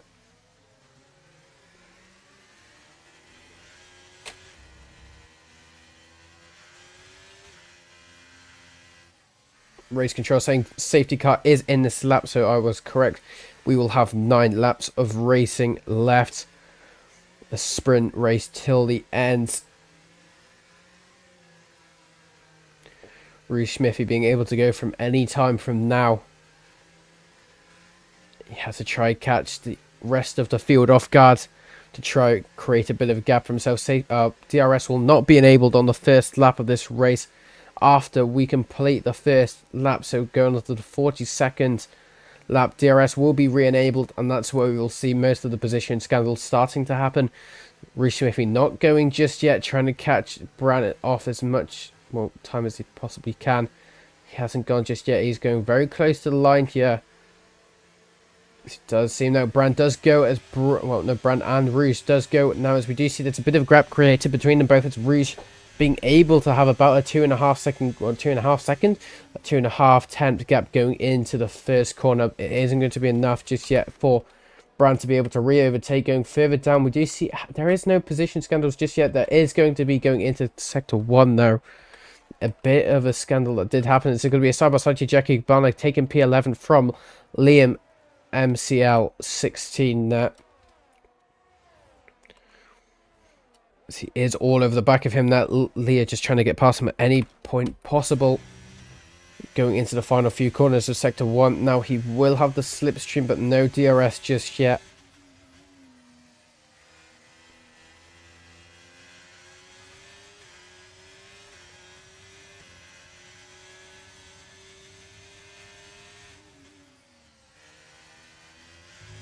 At the moment, that Brand is unlikely to win this race.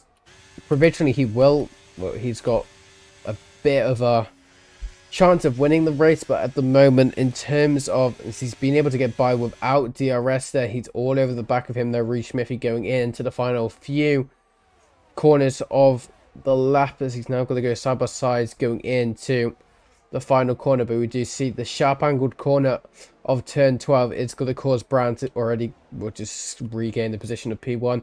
It's going to be a side by side once again. No DRS being used here, as it's just pure down to side drafting here, as we do see now Reece Smithy being able to have the inside line going into turn 1. Brand having that 3-second time penalty is going to take his likelihood of winning this race away.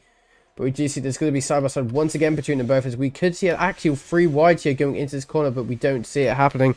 But we do see it in terms of purple lap time here. We do see a 129.8 by Brand, who's currently on board. Well, we're currently on board with in P2, trying to fight for pole position here. But then Reece Smithy, who has the lead at the moment with a 130.2, so there's quite a major time difference of about 4 tenths there in terms of best lap between them both. But we do see Josh Rhodes behind him as well with 129.9, so it's quite close with terms of timing there.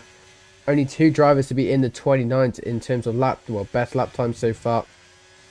A bit of a mistake there from Brand, causing a bit of a gap creating between P1 and P2. Rouge versus Brand, as we can now actually see it's about a 3/10 gap, but with the DRS to be enabled, this lap will just show us this is where we do see the gaps are crucial to be created now compared to later, as the DRS will just absolutely erase all of that hard work. As we do see now Brand lunging for the inside line going into the final corner, as he's able to do that, but the DRS might actually cause a bit of an issue here for Brand, as he has to try and create a 3-second gap before the end of the race. As we do see now DRS is enabled, this is where we're going to see a lot of overtaking opportunities from the driver. There's going to be a side-by-side now. Once again, it's a bit of a juke move there from Reece Smithy. Not going to work though for him just yet, as he stays behind Brand going into the final few corners there. And then going on to the next lap, we do see him also doing another juke move going into turn 1, and it still doesn't work just yet. Brand having to try create a gap here as quickly as he can. It needs to be at least 3 seconds in the next 7 laps. Can he do? I'm not too sure just yet. At the moment, he is provisional pole sitter, but we do see going into the final few corners of sector 1 here, we do see now Cryplex going for the inside line, as he gets a bit of an oversteer moment there, which is going to cause Kevin to have the momentum on him. going into the final few corners of Sector 2. But he's not going to be close enough just yet. But with the DRS, he will get in a minute. He will be able to actually gain quite a bit of time. But we do also see then Cryplex getting the DRS as well, which is going to put a lesson of advantage there on Kevin.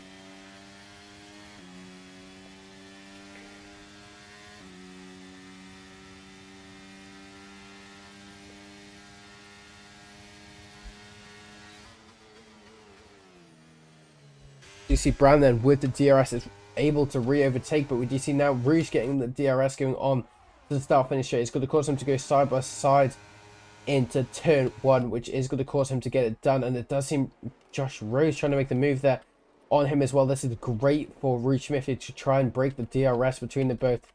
And it does seem now Josh Rose is able to get past Brand, but Brand is going to try and retaliate as hard as he can to try get P2 back, and this is going to be him. He could lose so many positions here. He could lose probably up to P5, P6 because of that 3-second penalty he has from track limits there.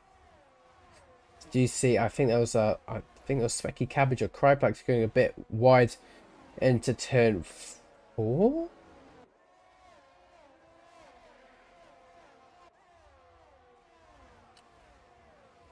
Does seem the only sort of risk of a battle here for Rouge Smithy would be Josh Rose. It does seem that Brand has made the advantage of being able to break the DRS boundary between him and Brand, but it's actually been broken again, and now Brand's been able to, as we do see, well, Brand's been able to get back in within DRS range, and it's now starting to break away that gap, as we do now see Rouge Smithy's trying to do that same thing, but with the DRS we do see now Josh Rose has. We do see Rouge Smithy trying to defend the inside line. It's not going to work there, as we do see now Josh Rose going up into the leads provisionally, as we do see Rouge Smithy will have that DRS, as we do see it has been activated now, as it's going to go side by side once again. There's going to be a side draft in between the both, but he's not able to catch up just yet, as we do see this is where every one of the drivers is going to be using so much of their ERS to try and catch up with one another. And especially with that ERS, it's going to cause them to lose even more time if they don't use it. And we do see Josh Rose going for a lunge into turn 2 down. That's going to cause a bit of a wheel bang in between them both. And that's going to cause Josh Rose to go back up into the lead. But we will see, once again, Rouge Smithy getting that DRS going into the final few corners of sector 3. And about turn 8 to turn 12.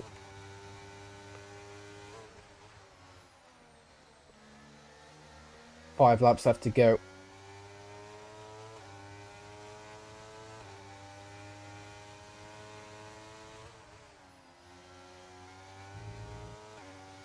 Oh, a bit of a wall bang there from Rouge Smithy. Is he going to have any side pod damage? In terms of wing, he doesn't seem to have damaged any of it. In terms of side pod, though, I can't tell you. But we do see now this is going to be good for Rouge Smithy, as we do see now Brandt and Nick F1 are going to be battling for position, but we don't even have to see Nick F1 to go up. Well, he doesn't really have to fight for position here in terms to get it, but we do see now Rouge Smithy's going to go for the outside line going into the final corner, but he is not going to be able to achieve it because Josh Rose defends it with the inside line. But now we see Rouge Smithy's been able to, well, just defend too much, and that's going to cause him now to do the strategic move of boxing what seems to be Brand in for position, and that causes Rouge Smithy to go into P1, and Brand's not being able to move because he's boxed in with Josh Rose there and has to obviously coast, which loses his momentum. And now we do see Josh Rose losing 2 positions there in the span of 1 straight. And now Rouge Smithy just trying to have to gain as much time as he can. But at the moment, Rouge Smithy's in this momentum, well, in this mindset that he doesn't actually need to pull away as much as he thinks he has, because we do see Brand having that 3-second penalty can be, well, a night and day difference, as I said earlier. Especially how close it actually is going into the final thing. There's a sector 1, sector 2 yellow flag there, as it does seem to not be a safety car just yet. No car has slowed down, as we aren't going to be taking this under safety car conditions just yet, as it does seem Rouge Smithy getting very, very close to the walls there. But we go on board now with Bram just a few tenths down the road, gaining quite a bit of time under DRS, as you can see he can gain about 2 tenths there within the safety car.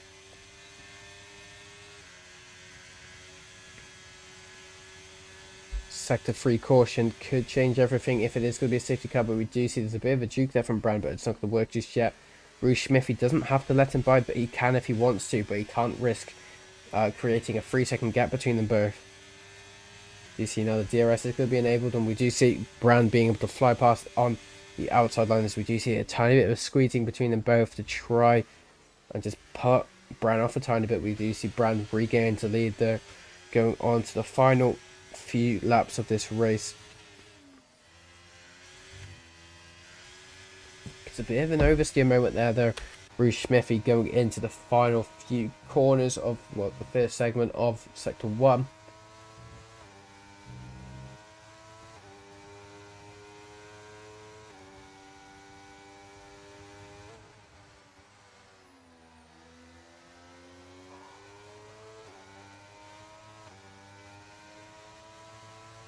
You see now Gandis is going to regain the position there on Cryoplex. It doesn't seem Gandis is going to be able to win this race at the moment. 2.5 laps left to go.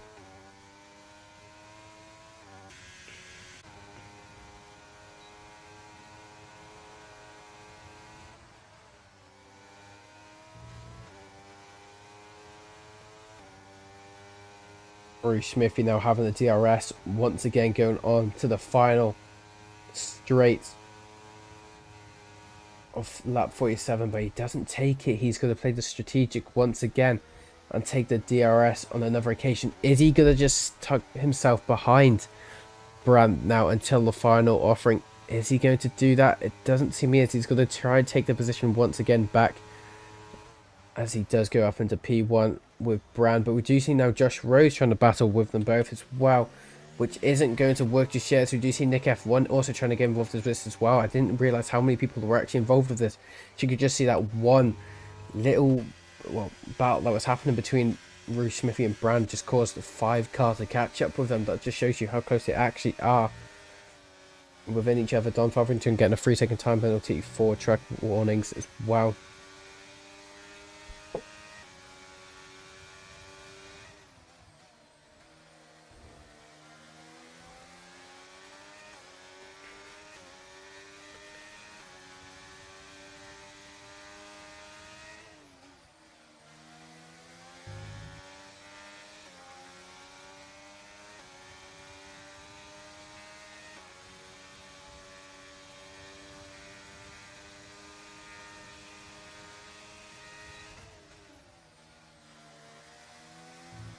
That's the corner a tiny bit there. Specky Cabbage needs to be careful of track limits as well. So in fact, that little mistake just lets Candice pass with the DRS as well. Probably a lot sooner than he expected him to, as we go on to the penultimate lap of the race now. Rouge Smithy, P1, Brand, P2, Josh Rose, P3. But with the DRS, it could all change very quickly. So we do see now Brand going for the outside line, going into turn 1. Doesn't take it just yet. He resists. As we do see Rouge just maintains P1 for now. I think that might be more of a strategic call, because he doesn't want to lose the other positions behind him. But at the moment, as it stands, in terms of how many positions Brand will lose because of that 3-second time penalty, he could lose up to P5 at the moment in terms of positions. Could be a bit less though. He might just be tucking himself into P4, but it's going to be demoralizing from him, from going from the podium step all the way down to P4, and as he starts gaining this time back onto the final lap, as we do see now the DRS will be enabled for the penultimate time of this race.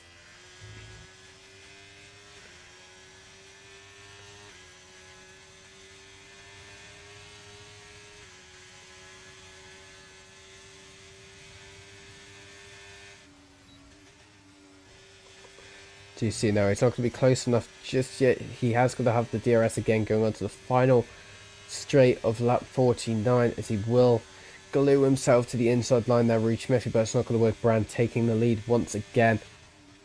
But is it going to work for him yet? He has to try gain 3 seconds on the pack behind him in just 12 corners, as we now see once again a repeat of history, as we do see now Rouge Smithy taking the DRS and taking the position back from him, and so it was a tiny bit of a juke move once again from Brandt being obsessed with those juke moves to try put the other drivers off, but it didn't seem to work that time. So you now see once again another juke move there.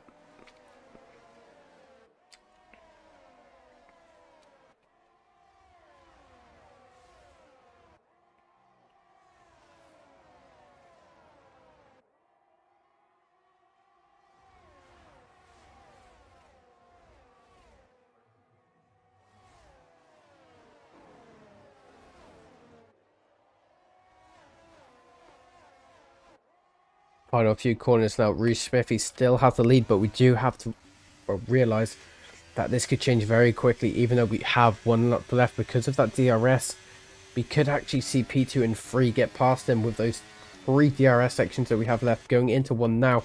So we do see now Brandt going back on with Reece Smithy, but he is not going to be able to get past just yet as he just plays it sensibly. He wants to try finish this race, but we do now see Reece Smithy is going to lose that position once again to Brandt for the lead of this race. But we do see Reece Smithy will have the DRS for one final time, or will he have enough? As we do see with that 3-second penalty, it won't actually matter, as we do see he's actually gained quite a bit of time here. But we will see now Reece Smithy coming in to win the race here, as Reece Smithy taking P1, and then followed by Josh Rose in P2 in the Red Bull, followed by Gandis at P3 in the Mercedes, Nick F1 in the Williams, Kryplax in the Alpine for P5, Brands in the Haas for P6, Specky Cabbage in P7, Finn in P8, Don Farthington P9 in the Red Bull. Rounding up the top 10, then Jackie Cabana taking P10, FRL Swinney taking P11, as we do see Kevin retiring on the final lap of the race there. Mean Man Moody taking P12 in the Alfa Romeo, and then the final two drivers Leah MCL 16 in the Haas, making their debut race here in the FRL 100% series, taking P14 out of 20. That's actually going to be P13 there for them, and then followed them by Mafandro, who's had a very unfortunate race there for them in the Aston Martin. And that's going to be the remaining part of the grid here for us tonight. But in terms of what we've seen here today, it has been a brilliant race. We haven't had too many safety cars. I believe we had about 2 or 3. Brand taking driver of the day. You can't see this, but I still have the game on. But in terms of racing, it has been probably one of the best races in the FRL 100% calendar we've seen yet. It has been so action-packed, even though we haven't had that many safety cars, as I mentioned earlier. But going on to the calendar, as I mentioned earlier as well, only 4 rounds left of this season. We have Silverstone, Hungaroring, and then Red Bull Ring, and then Barcelona to round out the season. So not too many races left. I'm not sure who. We've had quite a mixed season so far in terms of, well, what's happened. There's been a lot of stuff behind the scenes that's caused, well, catastrophe for some teams as well, and that's why I'm so glad this reserve entry list is a thing. But I have been Aces, also known as Alex, your commentator for tonight for the FRL 100% season.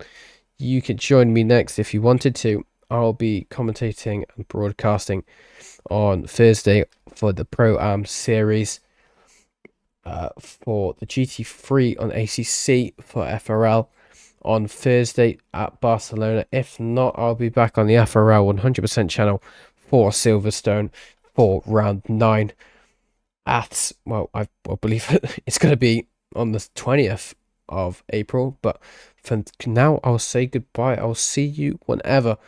Bye.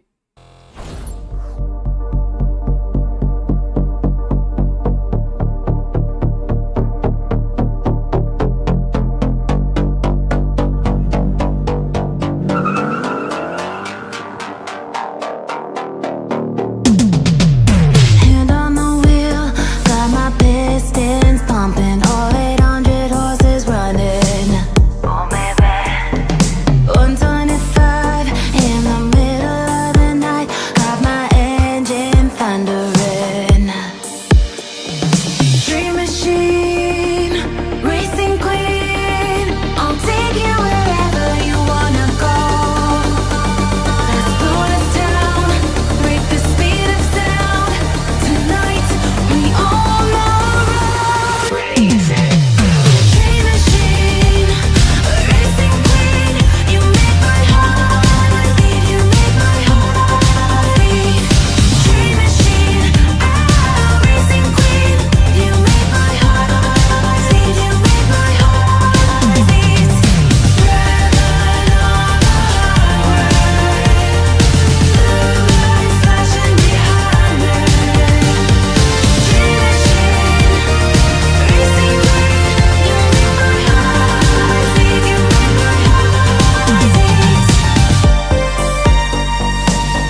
She took my heart, left me for dead, and drank my blood to me. She said, I see secrets worth its weight in gold, but that fire we had now's turning cold.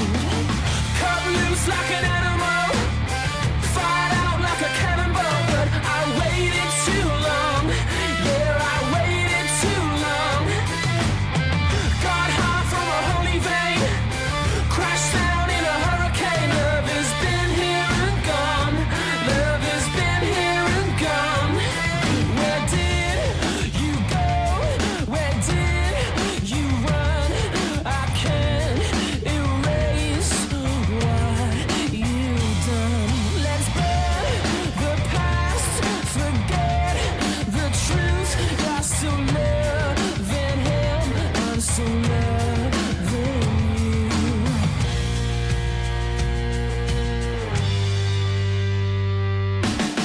Cut loose like an animal, fired out like a cannonball, but I waited too long. Yeah, I waited too long. Got high from a holy vein, crashed down in a hurricane. Love has been here and gone. Love has been here and gone.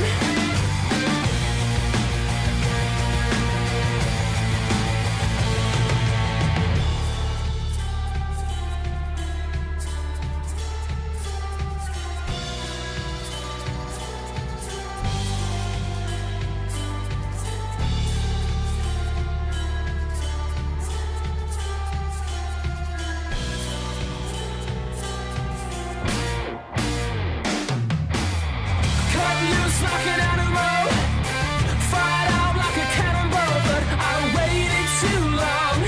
Yeah, I waited too long.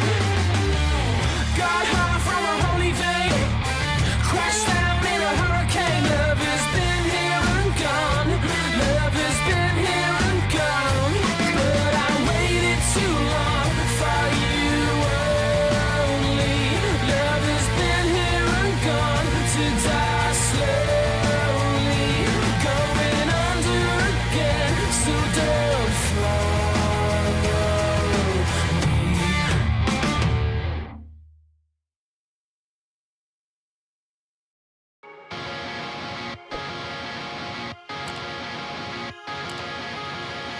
When I get to the pearly gates, I know there'll be no shame in reaching out to you and hoping that you call my name.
myself inside your echo.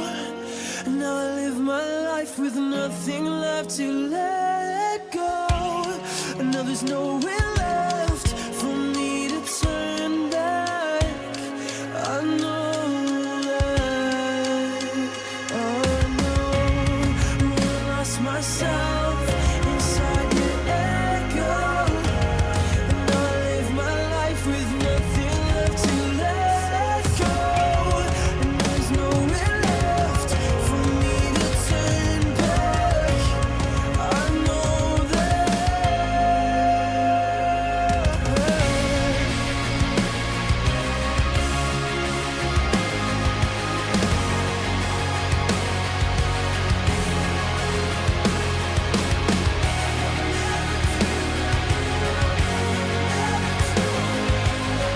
You'll never truly know how I miss you so. Lost myself inside your how I miss you so. Light up, touch my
Within here, we're going to want to select the plus button, and then within the add source filter, select the drop down, and we're going to want to find chroma key.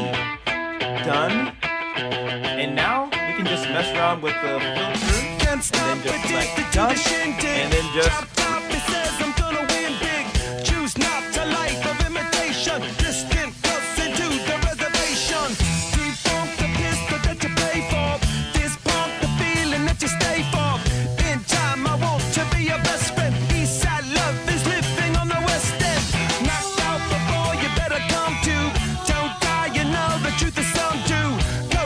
your message on the pavement. Burn so bright, I wonder what the wave meant. White heat is screaming in the jungle. Complete the motion if you stumble. Go ask the dust for any answers. Come back strong with 50 belly dancers. The world I love, the tears I drop to be part of the wave. Can't stop.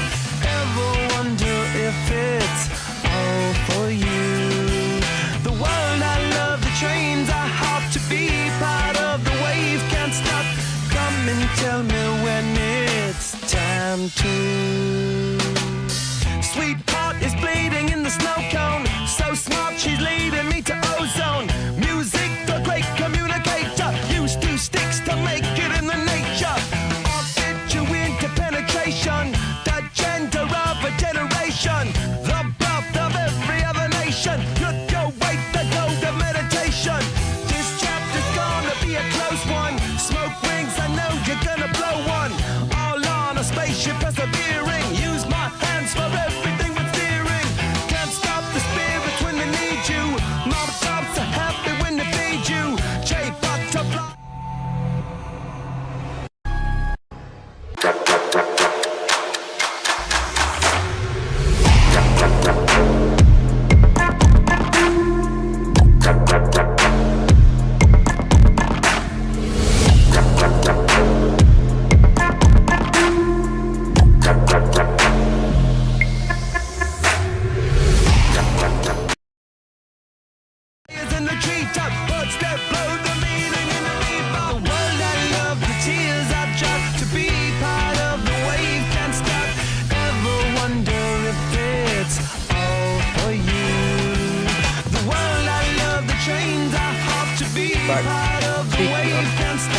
Almost, what are they eating? 7 seem to be quite...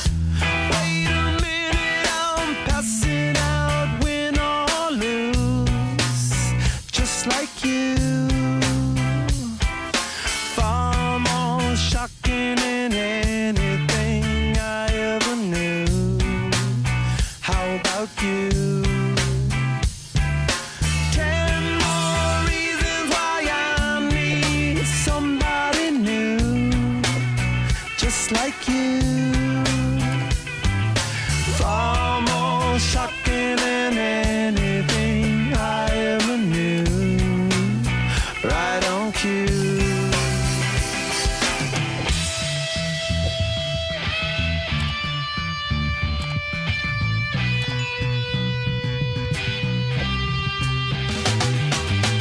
Can't stop, addicted to the shindig. Chop top, he says I'm gonna win big. Choose not a life of imitation. Distant us into the reservation. Default the pistol that you pay for.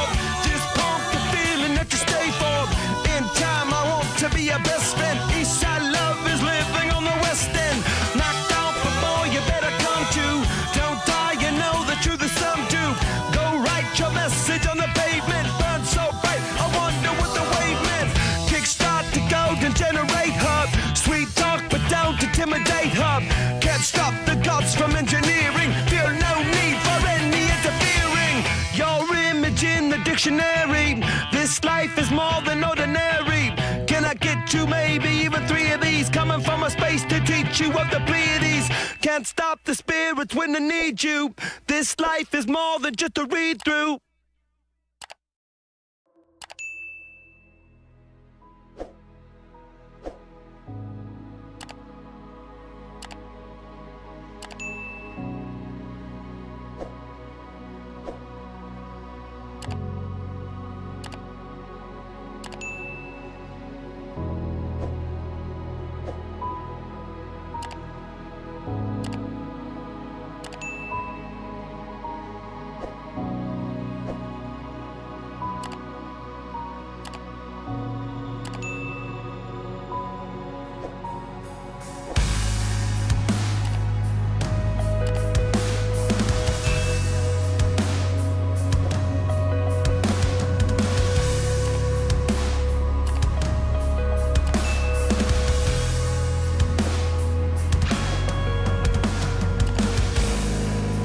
Could you fade away just as quickly as you came? You're a burnt bouquet. There's nothing left to say. Simply dissipate, dissolve or just decay.